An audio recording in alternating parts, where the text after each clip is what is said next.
Hi everyone, welcome to the LinkedIn Live today. It is our lunchtime learning session with Launch, and today I'm very pleased to welcome Bart from Melt Digital.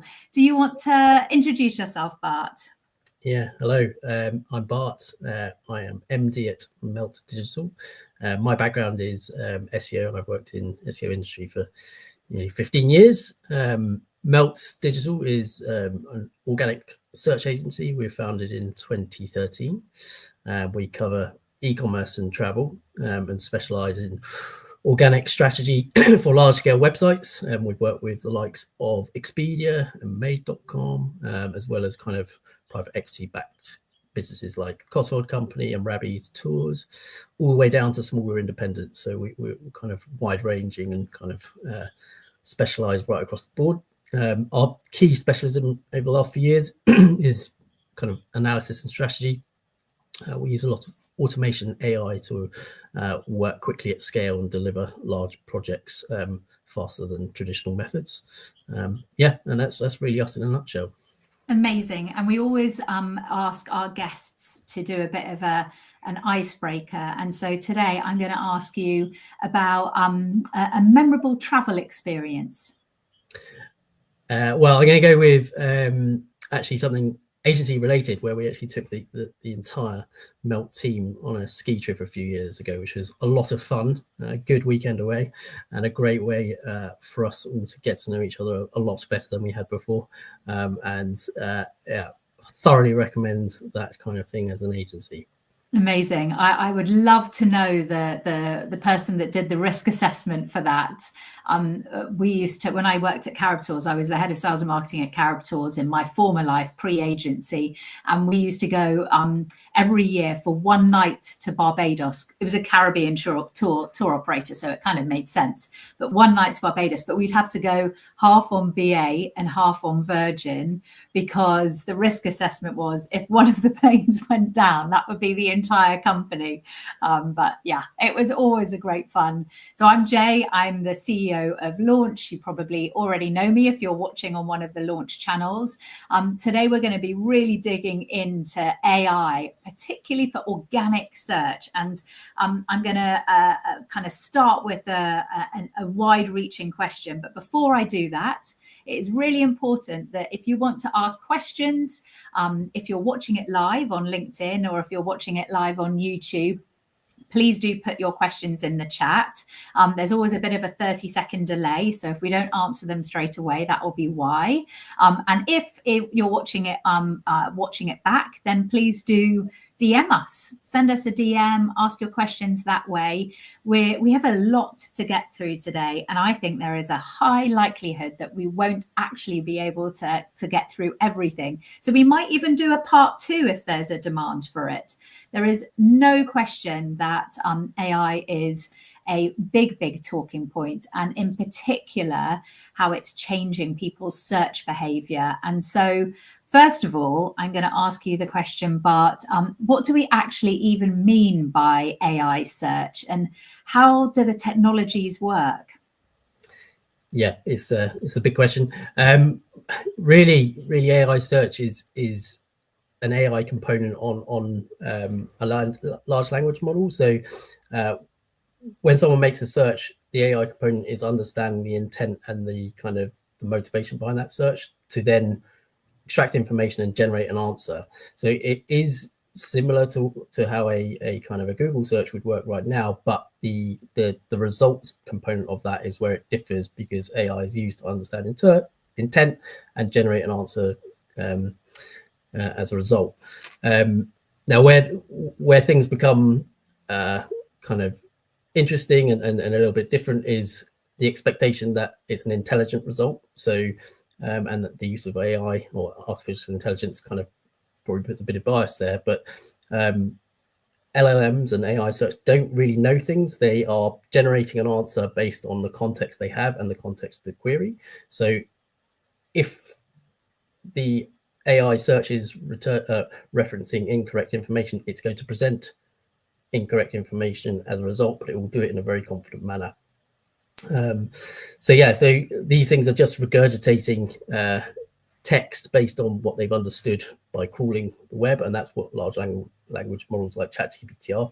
They have collated lots of information over time, over billions of data points, and understand what's going on and understand the context of content. But as we know with these kind of things, if the data hasn't been good enough at the start, the output's likely to be not what you're expecting.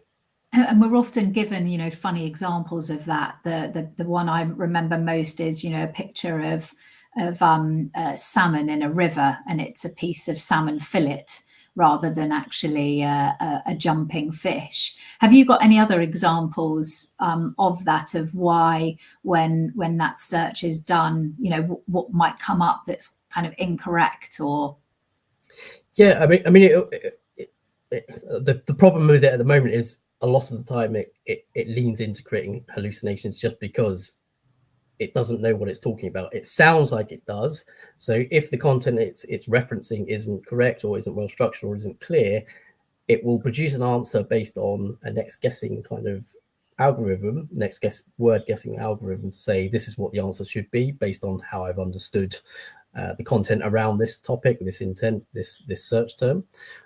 So there are loads of examples is the short answer, but it is increasingly accurate and it will only get better is the expectation. That's what we should really be thinking about. Okay, this is still very new technology. This is still early days, and we know the shift of behavior into AI search because it delivers such a richer answer and kind of results experience that people like it. But there is always this question mark of accuracy. And it's also worth noting, you know, in the early days of things like ChatGPT a couple of years ago, the answers that were created are based on a bank of knowledge that was scraped, absorbed, assessed, and kind of structured. Now it's based on live web search. So someone making a search, the GPT in this example will go off and make a live web search, understand the content that comes back, and produce an answer. So that is encouraging a behavior because the results are now becoming better because they're based on live search. Yeah. And so it's almost filtering through. It's the filter, the lens in which people are seeing that search. I'm going to ask you now about kind of how many people are doing that. But just before I do, you know, it is interesting seeing we're getting conversions, we're getting people inquiring because they've put into ChatGPT top performance marketing agencies in the UK or top paid media agencies in Bristol, and they come through to our website and then convert. So, you know, we are seeing real live examples of that. In those instances, they weren't hallucinating; they were correct because we are. and I'll come on to this in a bit because this is one of the things that we're understanding about how you influence an AI result, right? And we'll go into a bit more detail about this, but having a good reputation and being reputable for what you're known for is a really strong factor in returning a good result in AI search. So it's no wonder that launch is being So how many people are using it? You know, we're talking about it today because it is very newsworthy. It's a shift in user behavior. But how many people? What are the percentages? So like it's hard to ignore. It's very buzzy. Everyone's talking about it, but the context of AI search is still tiny, particularly when you set it against Google, right? So latest kind of figures and numbers show Google search is still 373 times greater than people using ChatGPT or AI search, for example. So there's a huge gulf in terms of usage, and it's very easy to get caught up in AI search being we need to be prepared for it, and we should be prepared for it, but it is still a tiny fraction of people's use, particularly for traditional web searches. So yeah, there's a long way to go, but not to dismiss it. Yeah, absolutely.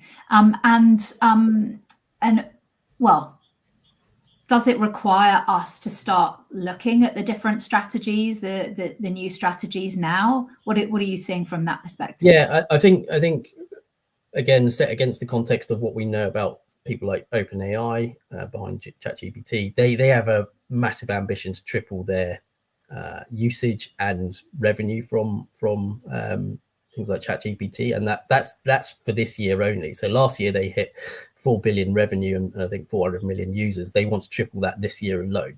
So one of the key things that you would expect from that motivation is to make results that are produced by ChatGPT the best they can be and get better and better and better. And that will encourage users to use it more because they rely on it. They can rely on the answers and increasingly potentially move away from making a Google first search.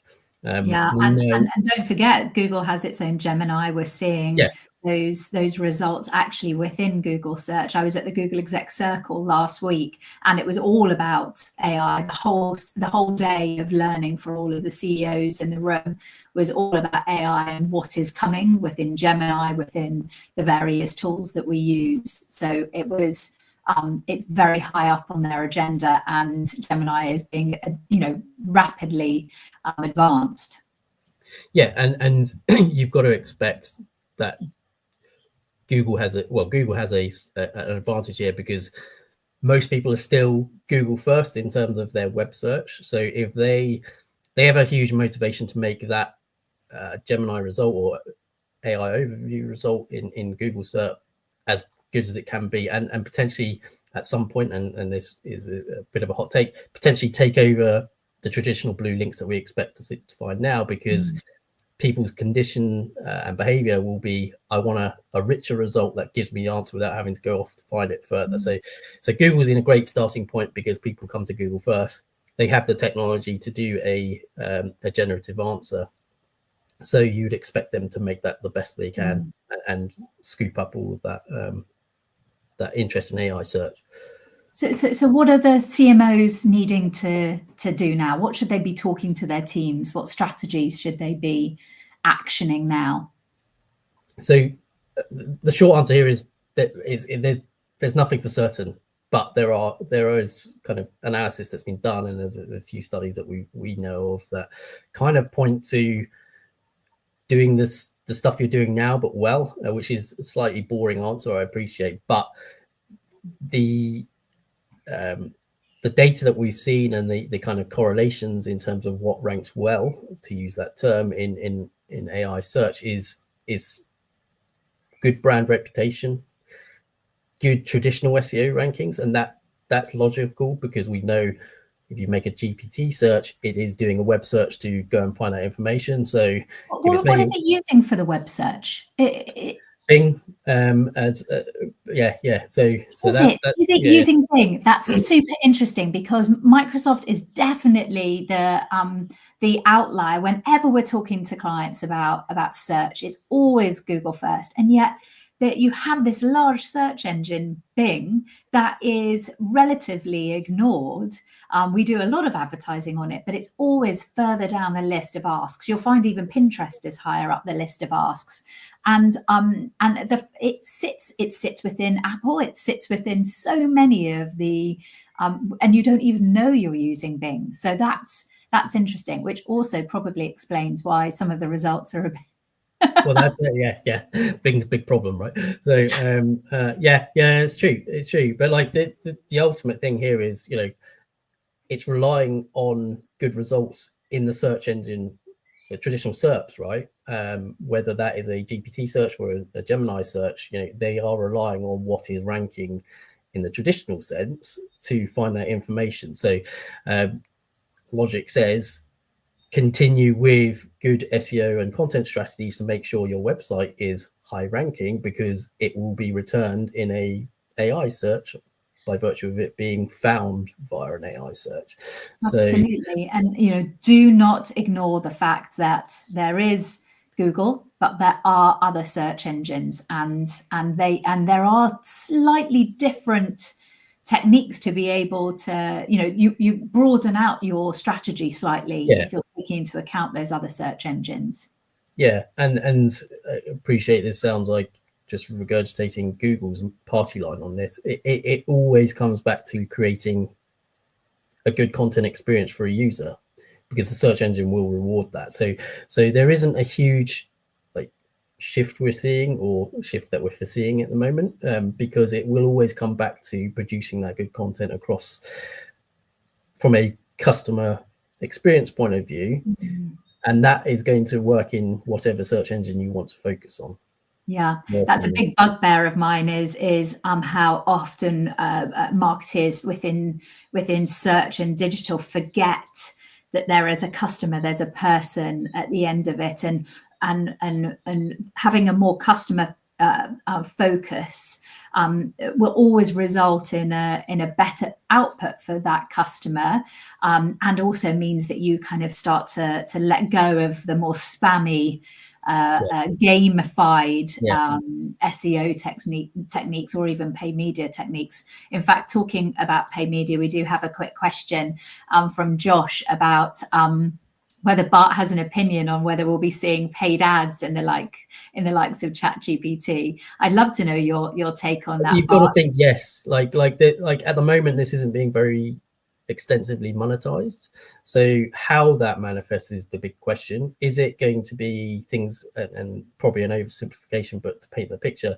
is it going to be something where the the cited resources in a ChatGPT result have an affiliate code on them, and you know, GPT effectively takes a commission on that kind of thing? So the answer is, what it looks like, don't know, but you have to expect this is a massive revenue spinner that is yet to be tapped by these businesses and will be tapped at some point, because absolutely money. Absolutely, and there will then be a rush to remembering that Microsoft ads are very effective. They work very, very well for our clients. We're wanting to do a follow-up session on this, all about AI within paid media, and our team will be doing that. You know, we really enjoy our collaborations, having this kind of SEO and PPC working unified together for our clients, for the events we do. I know we've got some breakfasts coming up where we're getting CMOs around at a table. We've got some that are for travel CMOs. We've got some that are for e-commerce brands that have very large product catalogs. So I would say at this point, you know, do tap up me and Bart on LinkedIn. Send us a DM if you're interested in coming to those breakfast roundtables. We've already done one in November. It was extremely useful for CMOs to not only share their experience and ask each other working in the same industry what their approach is, but also for Bart to share his knowledge on what's happening exactly as he is today within AI, and for myself and Molly to be sharing what we're seeing within the paid side. But they're great sessions, aren't they, Bart? Yeah, very enjoyable. Yeah. So let me get back to AI. I was going to answer one other thing that came to mind from Josh's question. It's just something that Sam Altman himself has said, and obviously kind of runs OpenAI. He says there's no immediate plans to put ads in their results, but I take a little bit of a view on that. He uses the word ad. He doesn't talk about monetizing it, so he might be thinking of another way of monetizing it, which would lean into maybe the affiliate kind of model I was just referencing. But yeah, I just wanted to make that distinction. Yeah, that's a great point, Bart. I still think we've got a little bit more to go into in the different strategies and approaches. Something that's really tangible for the CMOs who are watching, the marketing teams who are watching this, of how they approach it. Yeah, so just coming back to that central point, the tactics here are always leaning into this. How AI search is still information retrieval, and that will always work very similar to how SEO works now. But what we do know, and kind of correlation studies that we've seen, is what I referenced earlier, is brand reputation being really key. So if your brand is well known for something and is reputable for it, it is much more likely that that brand will be returned in a result. So to paint a very simple example, you know, if you're a high-end menswear brand and you're known for kind of producing or creating premium products, etc., you will not be returned. You should not be, but you will not be returned for someone searching for, you know, give me a great range of cheap shirts or something like that, because it's understood that your brand is reputable for the high-end aspect of the market. So someone searching at something where the intent doesn't match that, AI search is very good at understanding that and won't do it. So the inverse works for encouraging results there. So thorough depth and breadth of content to cover your topic. So making it very clear what your brand is about, the space that it needs to own. So those are the kind of the key things, but also clear and concise, structured content. So that's everything from being very clear about how you're presenting content on a page, but also how you're structuring the data behind it to make it really easy for LLMs to understand what that content is and how it should be interpreted and how it matches an intent that has been made in a search. And again, these things aren't particularly revolutionary. Nothing I'm saying here is stuff that should be surprising to anyone who's in SEO. These are things that we've been doing for years, but I think it's good to say being clear and concise is the thing that seems to be really important for these types of results. Yeah, really doubling down on some of the strategies that have been working so far, but also for brand teams to realize that exactly. Being famous for something, having a point of view, having a real clear expression of what your brand is important for these LLMs to be able to understand and place you appropriately. I think that's a really good point. We did a big event recently. Thank you very much for coming along to it. The CMO's Guide to Performance Marketing, where in fact, I think that I've got a little resources page. So soon, all the resources from that event will be available. I'm sorry, it's slightly covering your face, Bart. I do apologise for that. People will be able to scan that QR code, go to our resources page, and all of the videos will be available from them. But in that, we talked a lot about full funnel strategies. Performance marketing has traditionally hung out in the bottom of that funnel, being very about high intent, about performance, being about driving conversions. But how is AI impacting that full funnel approach? Yeah, so kind of intuitively, it leans towards top of funnel. So again, a recent study we've seen is 70% of searches aren't what you might deem as replacing a traditional Google search. So it's things like analyze a spreadsheet for me, help me streamline some copy or whatever. That's still the bulk of how things like ChatGPT are used. But where there is data for queries that might replace what we're seeing in traditional search, the majority of it is informational. So you got 70%, which is just not anything to do with search. You got about 27% that is informational, and then 4-ish% that might be considered bottom of funnel, commercial, transactional intent. I think that stands to reason because people are kind of conditioned to use these chat searches in a way that is very kind of chatty, right? So you put in a really quite descriptive input to get an answer that usually intuitively leans towards informational and top of funnel. But that's coming back to that original one of the questions from earlier. How these results might be monetized. There will be a lean towards this and a behavior shift towards bottom of funnel as those results get better from a AI search. Yeah. As people can, they can potentially make a very specific search for a product. I want a sofa that is grey with cotton cushions and brown legs. Give me a range of answers. Those kinds of searches will start to happen, and as those results get better, you would expect people to start making the search via a ChatGPT, for example, than a traditional Google search. So that's where PDPs become increasingly important. All of the structured data that sits behind it. Incredibly, yeah. So one of the big things that we've seen in the last year, particularly, is extracting as much attribute data for your products is really important. It's really important anyway in terms of traditional Google, but as we know how these LLMs are working and how AI search is working, having as much rich context in your data helps provide certainty about an answer that an AI search can give.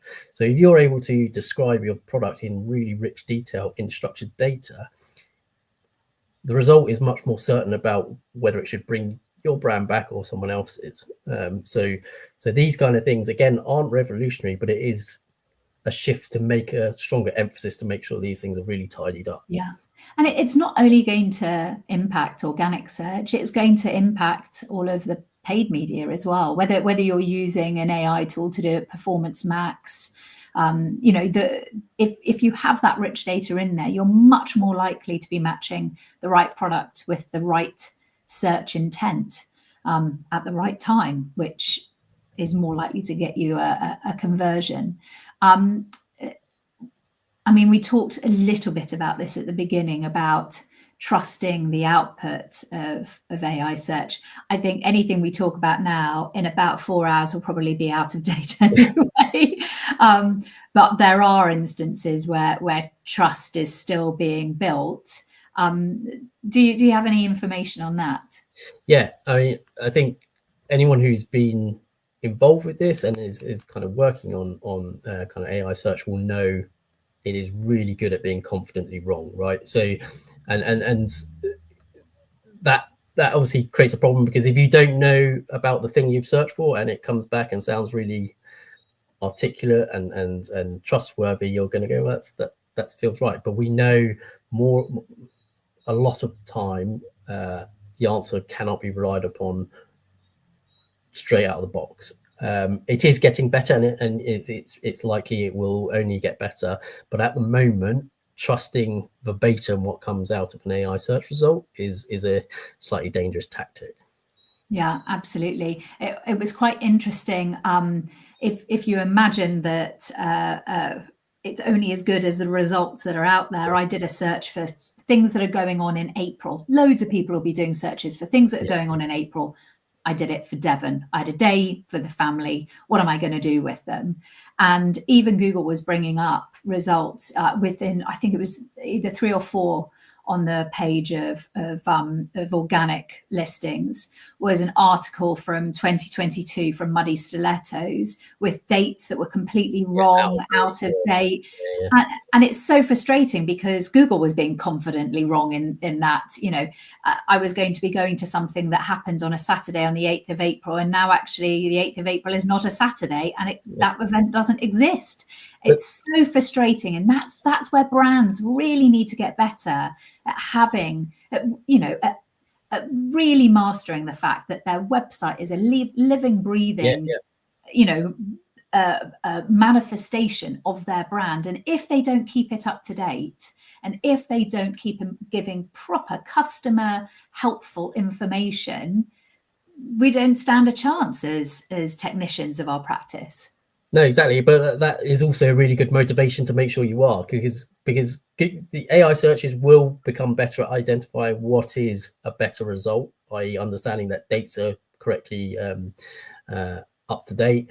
And again, coming back to that structured data, this is all stuff that can be signaled to machine readers, etc., because you can structure the data to say last updated, when the dates are applicable for, etc. This is a clear sign to make sure that work is done from a content point of view, and keep on top of it, because outdated stuff still ranks in Google. You can expect AI search to be better at understanding what is outdated and not. And if your stuff's outdated, you are not going to be returned in an AI search result in the future.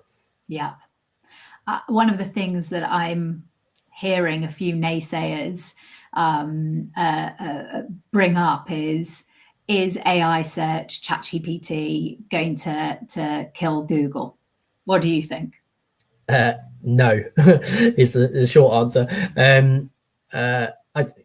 Let's be clear, it will definitely be disruptive to Google, but Google has its own solution here, right? And Gemini is it, and it's like I said before, it has the luxury of having most people starting their web search via a Google search. So they have a very clear motivation to make sure their AI search experience is the best it can be. I think it's very subjective whether it's better than ChatGPT now. I'm not convinced, but I still think it's very good. So no, I don't think it will kill Google, and consequently, I don't think that will kill SEO either, because the same mechanics are always at play. AI search is information retrieval. We need to provide that information. Optimizing it as you would an traditional SEO approach still stands. Yeah, I think that's a really, really good point. And I know that previously you've said, that there are kind of 5 basic things that web content needs to have. Remind me of what they were. So it comes back to those basic things. So being easily accessible for machine readers to get into and understand what's going on, and being really comprehensive. So that is both in terms of the content on the page, but also related content on your website. So understanding you've got depth and breadth of content. Making sure it's good quality. So the other side of AI search is how good AI is at creating content, and using AI to create content on your website is fine if it's done properly, but a lot of people don't do it properly. So we've got a massive rise in the prevalence of poor quality content. So investing in your quality of content with good writers, for example, is a good thing to be doing at the moment. Well structured, as I've said, that's both from a on-page perspective, but also in the data behind it. And then having good brand signals, which is slightly kind of harder to define, but that's things like good PR and good kind of above the line activity.